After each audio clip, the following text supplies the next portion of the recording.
So mga kapatid, our topic for today is that Jesus has a sense of humor. Yan ang aking title, Ate Milen. Ang Panginoong Jesus ay nagpapatawa. Talaga? Kaya mga Kristiyano, ang mga Kristiyano palagi, pag born again, lagi dapat malulungkot, bakit ganun lagi ang kailangan natin gawing aura? Amen ba? Kaya yung may mga tao na, may mga Kristiyano, pag nakita-kita yun sa palengke, may mga tao na, ano ka rin, Kristiyano ka, born again ka, ba't mo alam? Para kasing malungkot ka eh. Diba? Pero tayo mga kapatid, na mga Kristiyano, hindi lang dapat lagi tayo malungkot.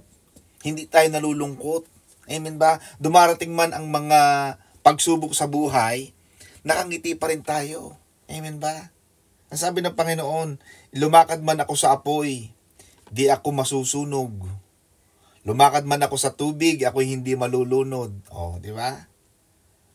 Yan ang sabi ng Panginoon. Dahil ang Panginoon, mga kapatid, ay magaling siyang magpatawa. Masarap kasama ang Diyos. Kaya sabi ko sa inyo, mga kapatid, ang mga Kristiyano, Sister Ellie Brucal, ang mga Kristiyano dapat masarap kasama. Dapat masarap tayong kasama. Masarap kasama in terms of good things. I'm saying it in a good way. Hindi yung bad way. Pero sabihin, hindi KJ. Ang mga Kristiyano laging go. Basta hindi masama ang gagawin, go. Hindi laging nakasimangot. Laging nakabisungkot ang muka. Paano nila mababasa? May mga tao naman at na hindi nagbabasa ng Bible. May mga taong hindi Kristiyano na nagpupunta ng church. What they see is your life. What they know is you. What they see is you. They read the Bible through you. They see God through you. Ay naku, ganyan pala. Meron niya ang kapitbahay eh. Laging nakabisungkot ang mukha. Laging malulungkot eh. Napakarami ng problema ng daigdig na ito, Sister Ne. Para lagi tayong malungkot. Kaya dapat ang lagi mo nakikita si Sister Ne. Laging nakangiti. Nakita mo si Sister Milen, si Sister Nelia. Laging nakangiti. Maganda. Si Sister Sarah, laging nakangiti. Amen ba? Kaya dapat ang emoticons natin laging smiling face. Bakit? Basahin natin mga kapatid sa Lucas chapter 24 verse 13. Now the same day, during the first day of resurrection, kasi kamamatay lang ni Jesus kahapon, ito na yung first day ng pagkabuhay ni Jesus. And in Luke chapter 24 verse 13, it was the first day, it was the resurrection morning. The same day, two of them were on the way to a village called Emmaus, which was about 7 miles from Jerusalem. So, 7 miles ang layo from where they were 7 miles to Jerusalem. They were discussing about what has taken place. They were talking about the death of Jesus, obviously. And while they were discussing and arguing, Jesus himself, Sister Charmy, Sister Milen, Jesus himself came near and began to walk along with them. Habang itong dalawang taong ito ay nagtatalo na talagang lungkot na lungkot marahil, sila ay talagang naaalala nila ang kamatayan ni Jesus, pinag-uusapan nila. But Jesus himself came near and began to walk along with them. But they were prevented from recognizing him. Hindi nila naalala. Hindi nila nakilala ang Panginoon. They were prevented from recognizing him. Then he asked them, "What is this? What are you talking about?" And they stopped. These two people stopped walking and looked discouraged. Talagang lumong-lumo sila, Ate Uye. Talagang sila ay nanghihina ang kalooban. The one named was Cleopas answered him, "Are you the only visitor in Jerusalem who does not know the things that happen there in these days?" What things? Ano yun? Parang di ko alam.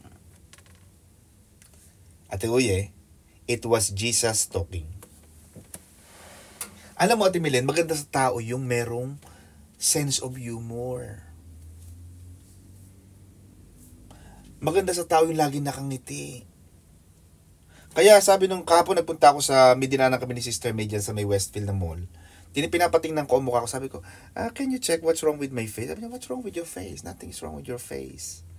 Because I may need some, some facial or thing like this. Gusto kong magpa-facial ng konti. Sabi ko, there's nothing wrong with your face. May mga Kristiyano, 40 pa lang, mukha ng 70. Amen ba? Tamo si Mami Josepa. Si Mami Josepa, makikita mo. Mami Josepa, ilang taon na ho kayo? Sorry po, Mami Josepa, to ask. Sister Sarah na lang. Sister Sarah, ilang taon na si Mami Lola Josepa? Sister Sarah, ilang taon na si Mami Josepa? Si Mami Josepa na lang. Lola Josepa, ilang taon na po kayo? Tamo, nakakatay. 85 na, Tia. 85. 85. Oh, biro mo, 85. Oh. Thank you po. Thank you, Atinel. 85. Pero si Mami Josepa, wala pang pilekes. Ha? Ang no niyan, tuwid na tuwid pa.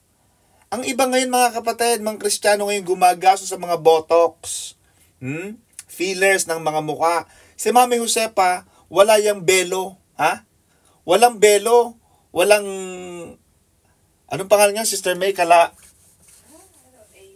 Kakalakay, ano? Kalayan. Yung mga kabagong kalaban ngayon ni Belo, si Kalayan. Walang kalakalayan yan, mga kapatid. Oh, si Mami Bebang. Oh, naku, mga kapatid, 85. Yung iba sa atin, 25, 35. Sa bagay, 35 din yan. Ang dami ng mga wrinkles, mga kapatid. Bakit? Malulungkot kasi tayo. May mga taong laging lungkot, nanlulumo, laging talunan ang tingin sa buhay. Walang kalakas-lakas, simba ng simba, wala namang kalakas-lakas, hindi naman makitaan, hindi maringgan ng, kumusta ka na? Ito, pahirap ng pahirap, pahina ng pahina, pasama ng pasama, papangit ng papangit. Pagka ganyan ang naririnig mo, kapatid, wala talagang lalabas na mabuti. Hindi pwede nagsasalita ka ng negative tapos expect mo you're going to live a positive life. Mga kapatid, if you want to have a positive life, you have to speak positive in your life. You have to keep blessings your life, mga kapatid. Tamo si Jesus, alam na niya na siya ang pinag-uusapan, pero nasabi ni Jesus, anong pinag-uusapan niyo? Ano yun? Hindi ko yata alam. Nagpapatawa si Jesus. Diba? Kaya kayo, tayo mga kapatid, tayo mga Kristiyano, kasama sa buhay ang sense of humor. Hindi laging malungkot, hindi laging seryoso ang mukha. Hindi laging serious ang tingin sa buhay. Amen ba?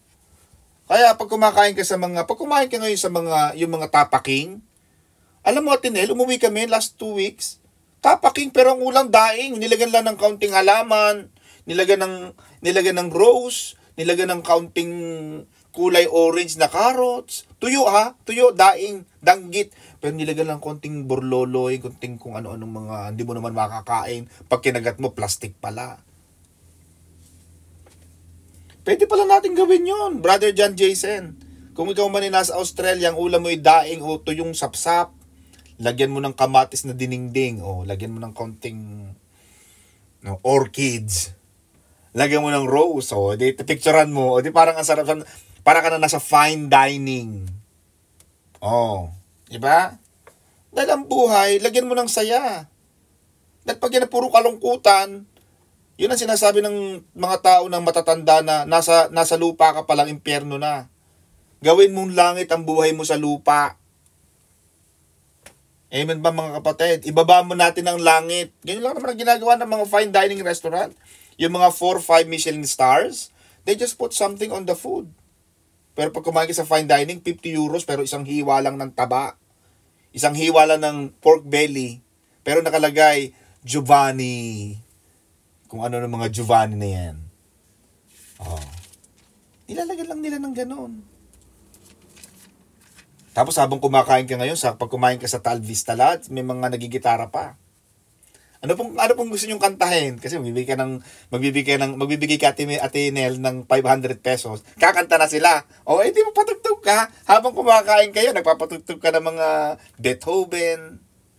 Ha? Nagpapatugtog ka ng mga symphony, ng mga violin orchestra. Lagyan ng ganda ang buhay. Kahit maliit ang bahay, maglagay ng halaman. Amen ba? Hindi naman kailangan, ang liit-liit kasi ng bahay namin, kahit na maliit, pero kung maganda naman yan, at talaga namang malinis, mabango, maliwanag. Hindi yung maliit na nga, mabaho, madilim, nakakatakot. Walang pupunta sa'yo. Amen ba? Kahit maliit ang bahay mo, Ate Uye, at nilagyan mo ng mga orchids, nilagyan mo ng konting design. Amen ba? Kahit maliit ang bahay mo, bumili ka ng chandelier na halos kasing baba na ng floor, di maganda. Amen ba? May mga taong ganon. Bahay kubo pero may chandelier, naka-aircon. Magtataka ka ngayon sa Pilipinas, ang toilet may aircon. Pero yung kanilang dining, walang walang electric fan. Pero pagpunta ka ng toilet, naku, pagmamalaki nila. Sir, yung pong toilet namin, di aircon. Kita mo? Yan. Ginagandahan.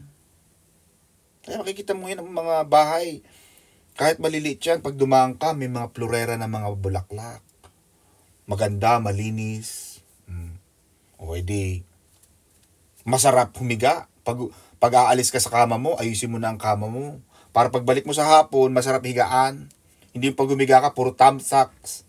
Nandun ang kutsilyo, nandun ang pinagtataran mo ng bawang at sibuyas. Nandun ang tabo. Diba? Kailangan ginagandahan natin ang buhay. Kaya sabi ng Panginoon, ang Panginoon nagpapatawa, ano yun?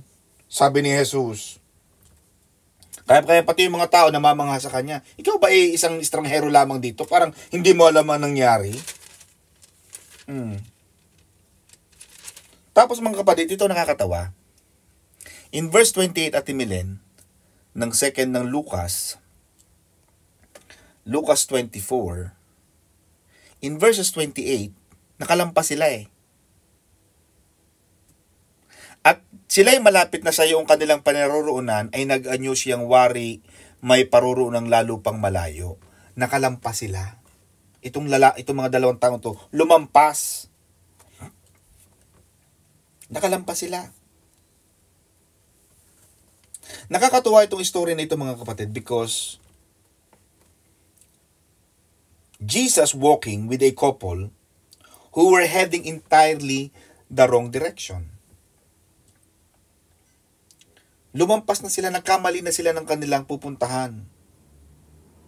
At ang maganda dito mga kapatid, Sister Meling, ang nakakatuwa, it is good to know that when we are lost, when we stray, when we lost our direction, God doesn't give up on us. Hindi tayo binibitawan ng Diyos. God doesn't give up on us, but will walk with us. Kaya kanina sa Scotland, yung mga kapatid natin doon, sabi nila, Pastor, kami po ay nagbabalik. Nagbabalik sila. Maganda sa tao yung bumabalik. Amen ba? Bagamat nawala, huwag kang magpatuloy na nawala. Kailangan bumabalik. Pastor, bakit po yung yung the parable of the lost sheep, hinanap ni Jesus, kinarga-karga? Kapatid, sheep yun, hindi ka naman tupa. Huwag ka na magpakarga sa Diyos. Ikaw na mismo ang bumalik sa kanyang kulungan. Amen ba? Kaya, nakakatuwa dito, Ate Milen, hindi tayo binibitawan ng Diyos. Kaya si Brother John Jason, bagamat hindi lagi nakaka-attend sa main church, lagi. But what is more important is your decision today. Na sa pakikinig ng salita ng Diyos, nadidevelop, nagkakaroon ng progress ang iyong pananampalataya. Sapagkat ang pananampalataya, ang pananalig sa Diyos, ay nakukuha sa pakikinig at pakikinig ng salita ng Diyos. Kaya Sister Sheka, sabi mo sa mami mo, ha, makikinig lagi ng salita ng Diyos. At hindi tayo bibitawan ng Panginoon, even in our foolishness. Kasi ang tao minsan mangmang. Minsan ang tao naliligaw dahil mali ang narinig. May narinig na mali. May mga tao na nawala dahil nagkamali. Even in our foolishness and even in our stubbornness, God wants to help us turn around. Gusto tayong tulungan ng Panginoon na makabalik muli and get on the right track again. Gusto ng Panginoon makabalik ka. Huwag kang manatili dyan sa mali. Life is too short to stay where you are heading to a wrong direction. Go back. Go back. Go back. Bumalik ka sa Panginoon. Because yan ang paraan, mga kapatid, upang makamtan natin ang buhay na walang hanggan. Kapag nanatili tayo sa kasalanan, nanatili tayo sa ginagawa nating mali, hindi yan. Ang sabi ng Panginoon, ang sweldo ng kasalanan, ang kabayaran ng kasalanan ay kamatayan. The wages of sin is death. Alam mo nang mali ka. Hindi na kailangan sabihin ni pastor yan. Hindi na kailangan ipaliwanag yan. Alam mo sa sarili mo, you know from the bottom of your heart that you are heading to a wrong direction. You know from the bottom of your heart that you are stubborn, you are foolish. Kaya sabi ng Panginoon, I will help you to turn around and get back to the right track again. Bumalik ka. Balik tayo sa Panginoon. 2024 na, halik ka. Balik tayo sa Lord. Amen ba, mga kapatid? Huwag kayong matisod, huwag kayong bumagsak dahil lang sa, ay, kasi ito may nasabi ako, may nasabi siya sa akin na hindi ko gusto eh. Isa lang, yun lang, bagsak ka na.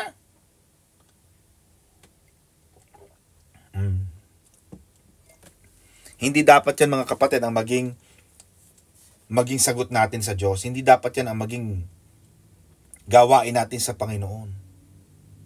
Na kahit alam na natin tayo ay mali, naliligaw na tayo, it's good that Jesus begins to walk alongside them.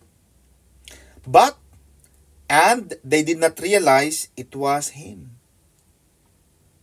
Minsan nakala natin, naliligaw na tayo. Lumalakad ang Panginoon kasama natin. Jesus is walking alongside us, but we never recognize Him. Hindi na, dahil nga, napawalay na tayo, naliligaw na tayo, parang hindi na natin feeling magpasalamat sa Diyos. But even when we are lost, even when we are stubborn, even when we are in that problem, tandaan natin, mga kapatid, that Jesus is with us. Kasama natin ng Diyos. Amen, mga kapatid. Na kahit ayaw mong magpasalamat, na kahit ayaw mong manalangin sa Panginoon, tandaan mo na kasama mo ang Diyos. Marami nagsasabi that this couple were supernaturally prevented by God. Maraming tao, maraming biblical theologians ang nagsasabi na talagang sila ay hindi sila hinayaan ng Panginoon na makilala nila agad si Jesus. At maaaring totoo yon, but the Bible doesn't tell us that. A close study of the Greek shows in the original manuscript, because when the Bible was written, it was in Greek. The original manuscript said, Ate Uye, that their eyes were under arrest. Yung kanilang mga mata were under arrest. The same Greek word, the same Greek meaning when Jesus was arrested. Yung bang kanilang mga mata ay nalulungkot because they are tired? Kasi minsan ang tao pagod na eh. Kaya ako, mga kapatid, ang lagi kong trust, ang lagi kong layunin sa aking pagtuturo ay makapagbigay na ng motivation. Kasi marami na tayong naririnig na mga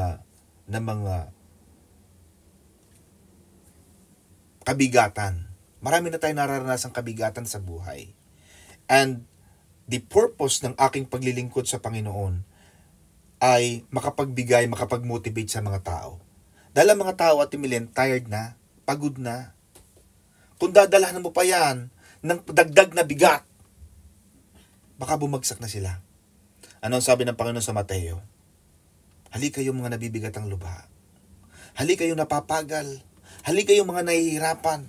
Halika kayo, come unto me. For my burden is light. Kasi konti lang, hindi magaan lang ang kautusan ng Diyos. Yung mga bigat, mga commands ng Panginoon, light lang, hindi naman sobrang ganyan. Amen ba? For my burden is light and my yoke is easy. I will give you rest.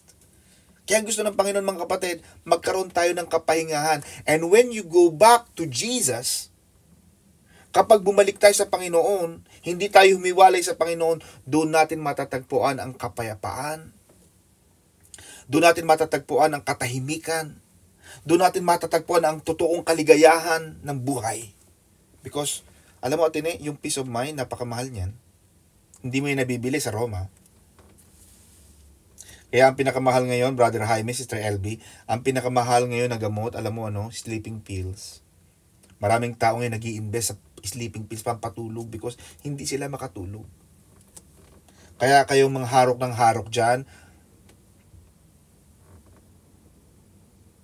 blessing na yan. Yung masandalang kayo, tulog, blessing na yan. Kasi yung iba bumibili pa ng gamot, makatulog lang. Ikaw masandalang sa pader, tulog. Hindi na kailangan ng sleeping pill. Dahil konting ugoy-ugoy lang, tulog na. Pagpapala na yan. Kaya itong mga taong itong mga were they tired? Were they disappointed? Kasi yung Diyos na kanila, yung Jesus bumagsak, namatay. Were they disappointed? Were they disappointed because the God that they thought He was God died? Or simply because were they just preoccupied that it was time to go home?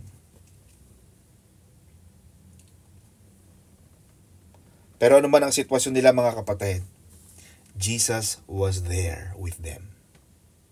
At hindi nila nakilala si Jesus. Nawa, mga kapatid, ay hindi tayo maging kagaya ng mga taong ito na kasama na nila ang Panginoon, ngunit hindi nila siya nakilala. Magkaroon kayo ng discernment na yung pagpapala ng Diyos at timilin sa iyo, it is a provision of God. The prayer that was answered by Jesus is a provision of God to you. But yung prayers mo na hindi tinugon ng Panginoon or hindi pa tinutugon ng Panginoon o hindi pa binibigyan ng katuparan ng Diyos, Atine, that is a protection.